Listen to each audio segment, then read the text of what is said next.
Good morning. Welcome back, Bear Down. And this is the week that will begin top 30 visits. Over the next couple weeks, you're going to see 30 or more visits to Hallis Hall. I don't know if they'll quite fill out the 30 this year. Who knows? Because we only have 4 picks. I would think they would still utilize them. They're still going to be going through the process, but let's see what happens. There will be some local visits that happen as well. I fully expect Joe Alt to be in on that, possibly some other linemen from Notre Dame. We'll see what happens there. But if you didn't see the video I put out last night about how I still want the Hall, check that out. But with that being said, I do want to clarify, guys. Just because I want the Hall doesn't mean that's what's going to happen. Everything that's been indicated shows that the Bears are going with Caleb Williams. 100%. That's what it seems like. I say 100%. That's what it seems like. I'm 95% on that because I'm still holding out for the Hall on draft day. That's what I want. Just because I want it doesn't mean it's going to happen.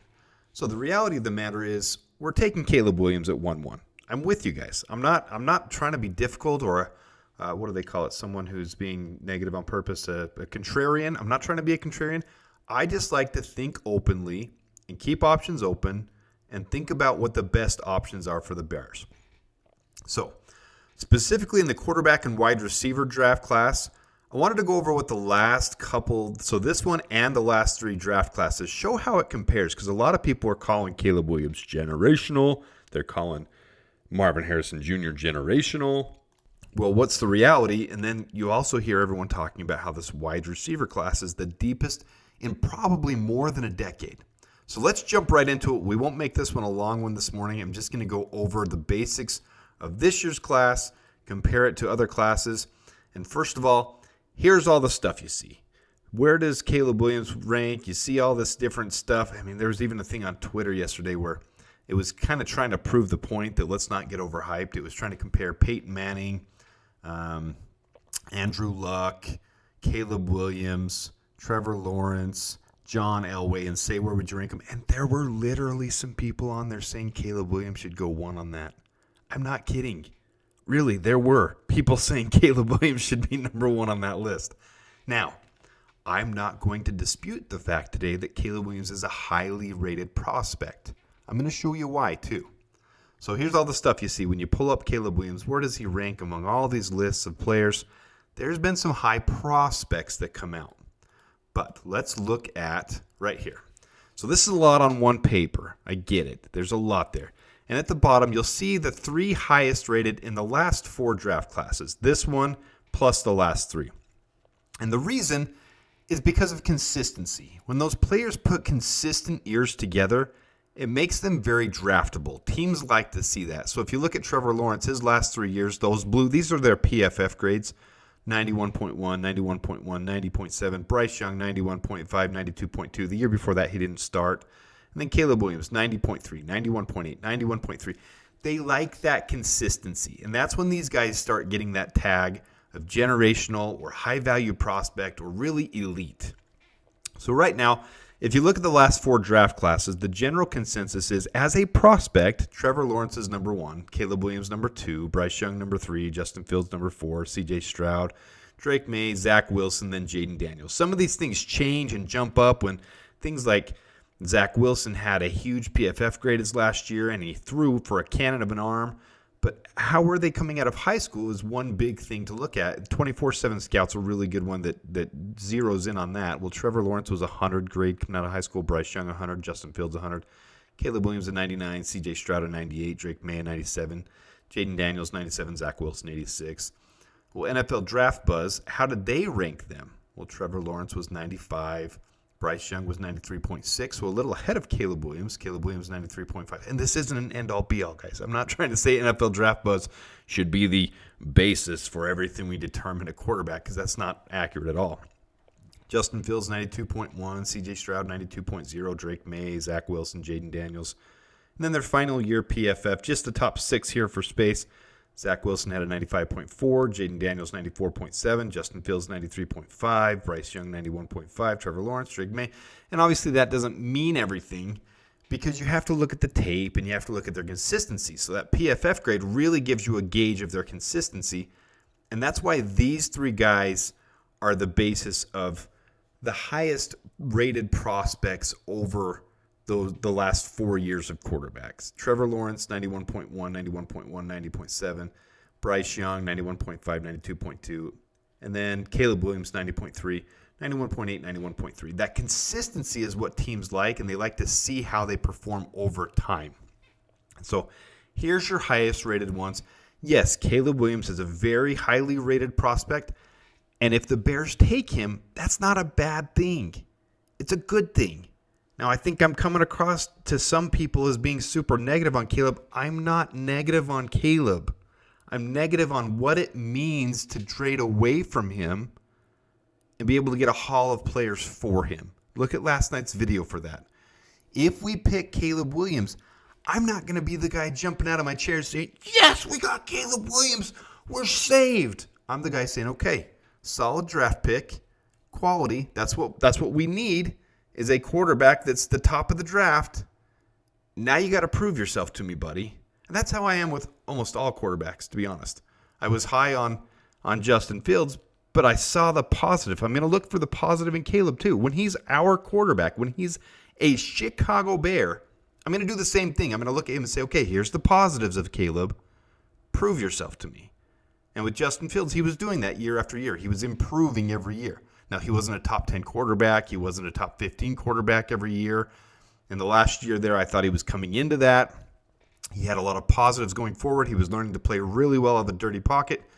I will do the same thing for Caleb Williams. I will do the same thing and say, okay, here's his positives. Here's where he needs to work on it. What are we going to get in 2025 now that we've seen an entire 2024? Hey, this dude just took us to the playoffs. Let's see what he did well, and let's see what the team did well around him. I'll do the same thing I'm doing at Jordan Love and C.J. Stroud and all these other players. I'm going to point out their advanced statistics, their adjusted completion percentage, their how they throw in a dirty pocket, how they escape pressure, if they're the responsibility for taking the sacks, if they have a poor passer rating, if they're throwing more interceptions than they should because they're throwing off platform and throwing across the field, if they're making smart decisions or throwing the ball away. I'm gonna break all those things down. So I won't be unfair to Caleb Williams. I just want him to prove himself to us as Bears fans. We want a Lombardi. We want to make it to the Super Bowl. We want to be able to hoist trophies and feel that pride. We want to beat the Packers twice a year. So I'm with you guys on that. We have the same goal in mind. We have the same objective. As far as a general consensus of quarterbacks over the last 4 years, Caleb Williams is right up there with Trevor Lawrence. So we've got a high value prospect. And if you guys remember in 2001, Trevor Lawrence and how excited Jacksonville fans were to take him, if we take Caleb Williams, we should have the same excitement. But just like Jacksonville fans, they want to see it take the next step. And that's what I'm going to want to see out of Caleb Williams. All right, we're beating this quarterback thing with like a dead horse. Let's move on to wide receivers. So here are my wide receiver rankings over the last 4 years. And you see on the far right where they were drafted. I didn't put what year they were in. But the ones that say number 2, number 7, number 4, number 15, that's where their consensus kind of gauge that they would go this year as far as talent goes. Now, quarterbacks are obviously going to leapfrog ahead of those. We might see, I saw an article yesterday where quarterbacks might be 5 out of the top 10 draft picks, and that could happen. Teams, especially with teams 11, 12, and 13 needing quarterbacks, they could jump into the first round or to the top 10 and take their quarterback. And that's how you see it with quarterbacks a lot of the time. These teams want to get their first-round quarterbacks, and then you might see Michael Penix fall out, or he might go in the top 10.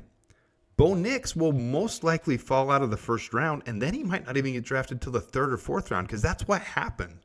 These teams, they see we need our first rounder, but then if the needs aren't filled, you might see those guys drop down because nobody else is taking a quarterback first, second round, and we need to get our wide receivers now and our edges, and we need to get our other positions filled. And with this elite of a wide receiver class, you might see Bo Nix fall into the 3rd round. You might see some of these quarterbacks not go as early as you might have thought, and you might see 5 in the top 10. That's just kind of how it goes with quarterbacks. All right, so here's my rankings. I left an R off Jamar. It's 2 R's there, my bad. But and a lot of people will disagree with me on this one. They'll have Jamar Chase number 2, and I don't have a problem with that. I just love Rome Odunze's low drop percentage and high contested catch percentage.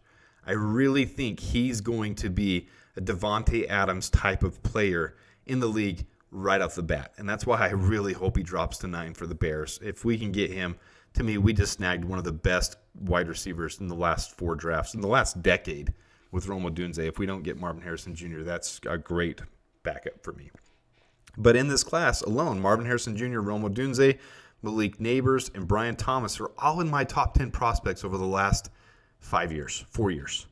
And then you can see the other ones in there who some of them have really panned out. And this is just according to me. Some of you would have Quentin Johnson in here. I didn't put him in my high draft prospects because he had a bad drop percentage in college. So here's kind of the last 4 years where they kind of fall on a comparison board. All right, so your tier 1 guys are guys that could be drafted first overall in that class. And Jamar Chase was considered to be right there with that. Marvin Harrison Jr. could be considered that. It's typically not going to happen because a quarterback will go number 1, but they could be considered right there. And then the next tier is high probability of top 10. You can see in 2021 there was that really number 1 overall guy. And in the last 3 years, 2023, there wasn't a top 10 wide receiver. I mean, really, there wasn't one that was considered breaking into the top 10. And so you had Devonta Smith and Jalen Waddle. 2021 had some good wide receivers. But then there was a little gap going down. You see there's some sparsity there. 2022, a couple in the top 10, one in the top 20. But then after that, there was kind of a spacing of where the quality wide receivers were. 2023, none really at the top, and then a couple. But look at 2024. Look at how stacked this is all the way. We could have 14 guys taken in the top 2 rounds, maybe even more, but really 14, or at least 14 guys could all go in the top 2 rounds. So this is a really, really stacked wide receiver class. And I think the Bears definitely need to figure out how to get 1, if not more. I really wanted 2, but then we picked up Keenan Allen. If we don't pick up 2, I'm not upset, but I'd really like us still to pick up 2 somehow in this draft. If we don't trade down from 1, which we're not likely going to, guys, I'm realistic about this. If we don't trade down from 1, maybe we can trade down from 9 if Rome's not there. But if Rome's there, we take him at 9. I don't know how we're going to get a second-round pick. I don't. So this is the struggle. But this is a stacked and loaded wide receiver class. So this wide receiver class really, really stacks high against other wide receiver classes. You're going to see some teams have some quality wide receivers come out in this class that will impact the teams for years to come. And then with quarterbacks, I mean, really, the general consensus of the last 4 years, I mean, you look at that, you got Caleb Williams way up there, and you got Jaden Daniels. You could have Drake May in there. So a couple of these guys really going to go at the top. We're likely taking Caleb Williams. That's just where we stand. And so we'll end up with Caleb Williams. Which one of these wide receivers will we end up with? Well, I hope it's Rome Odunze, maybe Brian Thomas Jr., and then can we snag one later at 75, or do we need to trade one of our future picks in somehow? I don't know. But this is a great opportunity for the Bears to change this franchise. So let me know your guys' thoughts in the comments. Let me know where you stand on all of this. There's so much going to happen between now and the draft. It's only 24 days away, 3.5 weeks. We're almost there. It's going to be a lot of fun to see how this unfolds. I wish there was more excitement with more picks. I wish we had more picks somehow, but Ryan Poles always finds a way to surprise us and make something happen. So let's just hope that he does. Until that, have a great day, and until next time, bear down.